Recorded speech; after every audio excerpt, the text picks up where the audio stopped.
ಈಗ ಎಷ್ಟು 16 years 7 months. ಮದುವೆ ಆದ್ರಾ? ಇಲ್ಲ ಮದುವೆ ಆಗ್ತಾರೆ ಮೇಲೆ ಆಗ್ತಾರಾ? ನಾನು ಕೊಡ್ಲಾ ಆರ್ಡರ್ ಆಗ್ತಾರೆ ಅಂತ? ರೋಮಿಯೋ ಜೂಲಿಯಟ್ ಕೇಸು ಅದ ಆಮೇಲೆ ಈಗ ಆಗಲ್ಲ. ಅದಕ್ಕೆ victim 16 so get married. 16 years 6 months I think. 6 ಏನ್ ಕಾಣ್ತಾ ಇದೆ ಇಲ್ಲಿ? 6 months 7 months ಮೇಲೆ ಲಾಲ್ಬಾಗ್ ಇಲ್ಲ ಮೇಲೆ so both petitioner and victim got married my lordship because love affair between the petitioner age ಏನ್ sir? 16 years at the day incident my lordship 16 years and 13 months. Now 16 years 7 months. ಈಗ ಎಷ್ಟು? 16 years 6 about 7 months ಆಗಿದೆ. ಈಗ ಎಷ್ಟು? 16 years 7 months. ಮದುವೆ ಆದ್ರಾ? ಇಲ್ಲ ಮದುವೆ ಆಗ್ತಾರೆ ಮೇಲೆ ಆಗ್ತಾರಾ?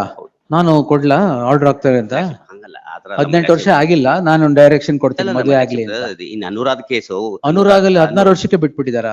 Anurag state of Uttar Pradesh supreme court in the supreme court directed the union to bring the amendment Romeo Juliet amendment ಬಂದ ಮೇಲೆ ರೋಮಿಯೋ ಜೂಲಿಯಟ್ ಕೇಸು ಅದ ಆಮೇಲೆ ಈಗ ಆಗಲ್ಲ. at least issue ಮದುವೆ ಆಗ್ತೀನಿ ಅಂತಿದಿರಲ್ಲ, ಇವ್ 16 ವರ್ಷ.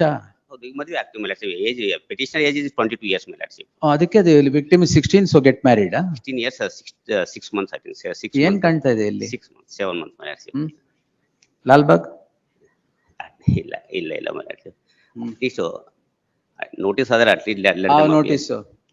let them appear before You are 22 and she is 16. Yes my lord. Love affair. Yes, love affair my lord.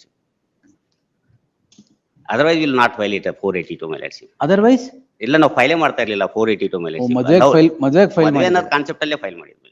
Marriage ಅನ್ನೋ ಕಾನ್ಸೆಪ್ಟ್ ಅದು ಅಂತ ಕಾನ್ಸೆಪ್ಟ್ ಇಲ್ಲ ಸರ್.